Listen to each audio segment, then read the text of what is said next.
Во името на Отецот и Синот и Светиот Дух. Амин. Продолжуваме со објаснување на символот на верата.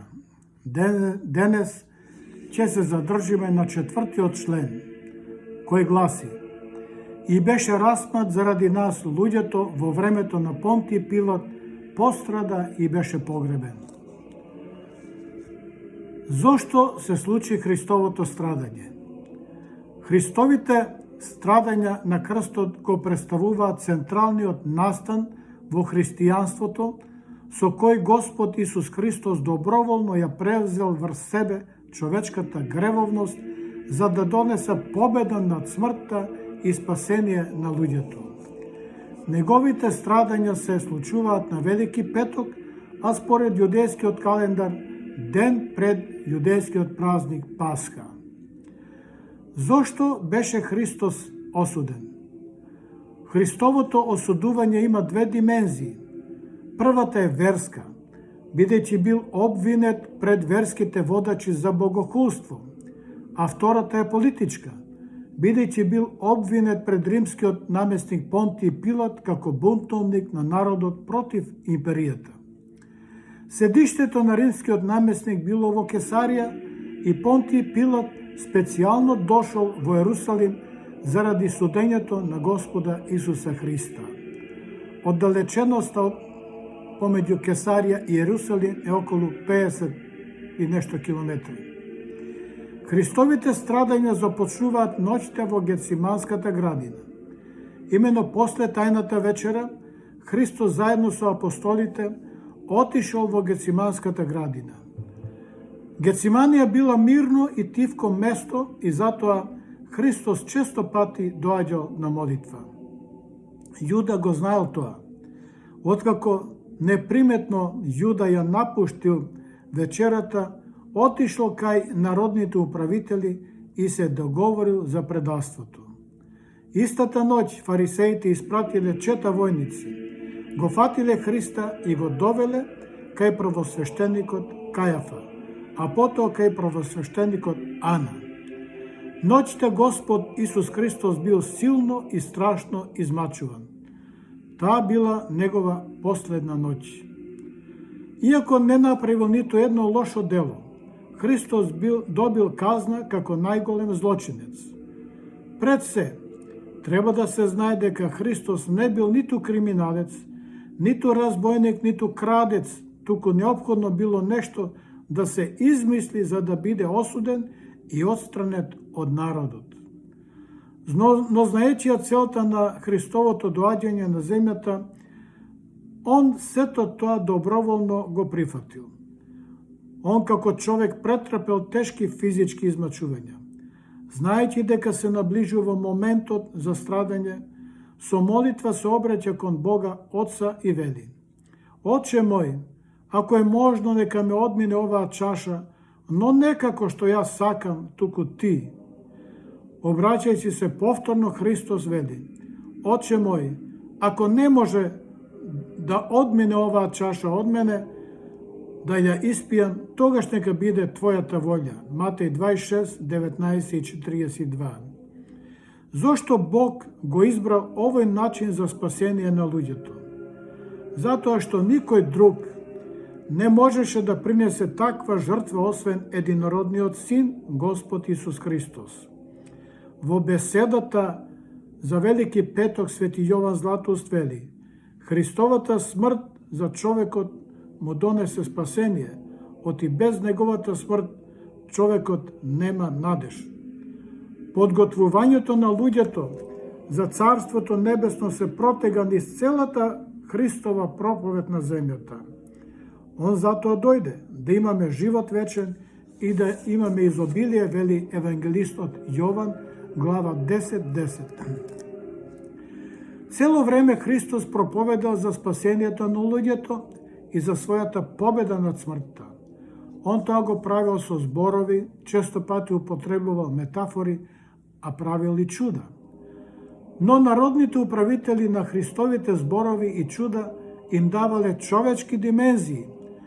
Така кога он рече: можам да го урнам Божиот храм и за 3 дена да го созидам, Матеј 26:61, или кога му рече на фатениот, синко, ти се простуваат гревовите, тие го осудиле за богохулство, Матеј 2:5-7, Јован 19:27. Но пред Пилата верските водачи не ги спомнувале религиозните обвиненија, туку измислувале политички клевети. Велеле дека е човек кој го крева народот против римските власти и се нарекува цар. Така тие го придобиле Пилата и тој изрекол смртна пресуда. Тоа било политичкото обвинување и осуда. На таквите обвинувања за рушење на државниот ред, Пилат морал да одговори соодветно, иако знал дека тоа се неосновани клевети. Според еврејскиот закон, оној што бил обесен на дрво се сметал за проколнат. Најпрво водачите на евреите сакале да го обесчестат Христа и затоа го осудиле на таква смрт. За уште повеќе да го понижат, го ставиле меѓу разбойници и злочинци. Со тоа испратиле порака, ете, и он е како нив. Се исполниле зборовите на пророк Исаја кој вели: и он беше вброен меѓу злосторниците, Исаја 53:12. Извршувањето на смртната пресуда со распнување беше најсрамната, најболната и најсуровата постапка. Во тоа време само најголемите злочинци и негативци биле погубувани со таква смрт. Разбойниците, убијците, бунтовниците и криминалните робови. По наредба на Пилат, над главата на Христос бил прикован надпис што ја означува неговата вина. Ово е Исус, царот јудејски, Матеј 27:37. Тоа не им се допаднало на јудејските правосвештеници, па затоа му рекоа на Пилат: не пишувај цар јудејски, туку напиши дека он рекол јас сум цар јудејски. Јован 19:21. Бидејќи Христос неколку пати рекол дека е он цар јудејски, првосвештениците тоа го злоупотребиле како вина и го осудиле. Всушност тие се плашеле за својата власт, друга вина немало и не најдоа. Објаснувајќи ја пак позицијата на Христа помеѓу разбойниците на Голгота, толкувачите на Евангелието велат дека тука символички треба да се разбере следното. На тој начин Христос ја потполнува празнината меѓу луѓето и разделбата меѓу луѓето. Но за жал гледаме дека празнината и меѓучовечките односи се уште постојат. Празнината е уште поголема.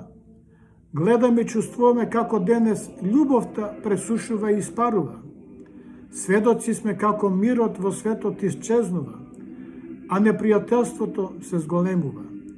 Од ден на ден човек на човек му станува се поголем непријател. Но тоа не е еден достаток на Христовата жртва, туку слабост на луѓето. Бог е вечна љубов. 1 Јован 4:8.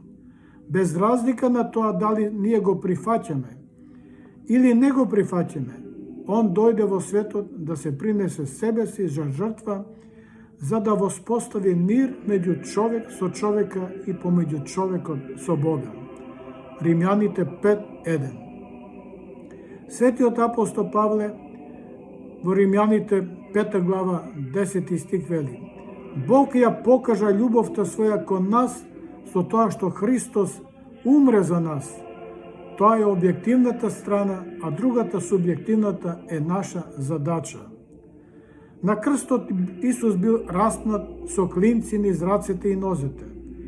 Додека висел на крстот, он претрпел страшни физички и духовни болки, но истовремено покажал и божествена љубов и прошка, изговарајќи ги познатите зборови: Оче, прости им, оти не знаат што прават. Лука 23:34. Синот Божи трпеше такви маки, за да не научи и нас на кротост, трпение, да не научи да простуваме навреди, да ги сакаме сите луѓе. Доколку го правиме тоа, тогаш Христос се радува. Ако ние сме зли и правиме зло, тогаш Он тагува и страда, бидејќи не може да ги прими злите луѓе при себе во небесното царство.